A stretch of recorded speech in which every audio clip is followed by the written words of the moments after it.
Hi guys! Hello mga ka-warriors! I'm back. So today's vlog is mag-aasikaso tayo ng requirements at pupunta po ako sa PWD office para mag-renew ng aking ID. So ayan, nagpahatid na po ako ng tricycle dahil hindi ko na po kayang mag-jeep o umakyat baba ng jeep lalo't wala po akong kasama. Yes, solo flight po ako today. Always naman po kahit sa dialysis wala po akong kasama. Kaya napadaan nga po ako dito sa NBI dito sa Santa Rosa.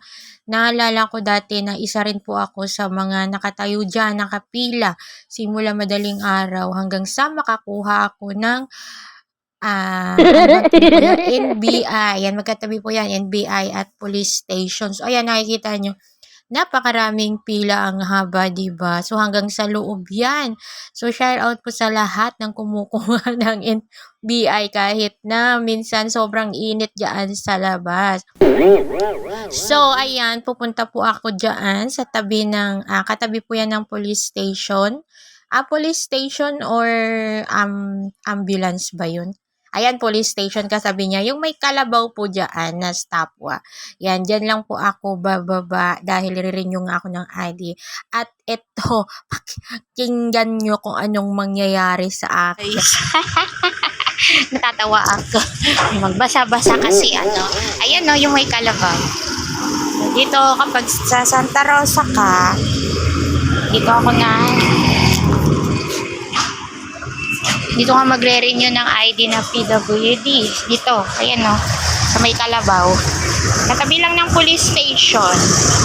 So, ayan, sabi ni Kuya, hindi ko talaga napansin yun kasi ang akala ko, ang expiration niya ay September 2025. Eh, di ba 2026 na? Yun pala 2022 pa. 5 years na pala. Dahil dyan, kakain muna ako. Tapos, ka-chat ko na si Kuya, punta na kaming Olivares. Dediretso na ako sa SSS. So, tara!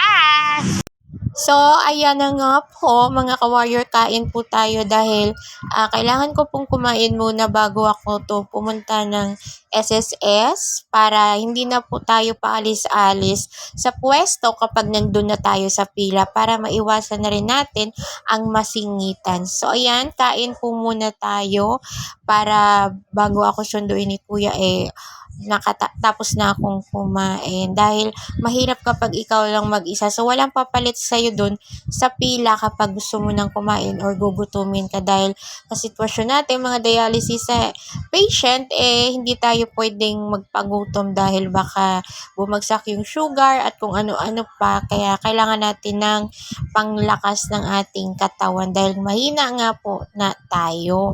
So ayan, nagmamadali na rin ako kasi oras na rin po yan, siguro 11 na rin po ata, mag-11 na, 'di ba? Minsan talaga yung katangahan hindi na aalis sa akin. Inaamin ko po 'yan. May pagkatanga po talaga ako paminsan-minsan. So ayan, kinuha ko na rin po ng take out si Kuya para bigay ko po sa kanya kasi magpapaantay na lang po sana ako kasi dati nung nag-file ako is mabilis lang naman. So, bahala na mamaya kung matatagalan ako, pwede naman siyang umuwi. Ngayon na nga po, pinauwi ko na lang si Kuya dahil pagdating ko po ay ang haba po ng pila at ang dami pong nagre-renew. Tapos, parang isa lang po yung doktor na nandun sa loob.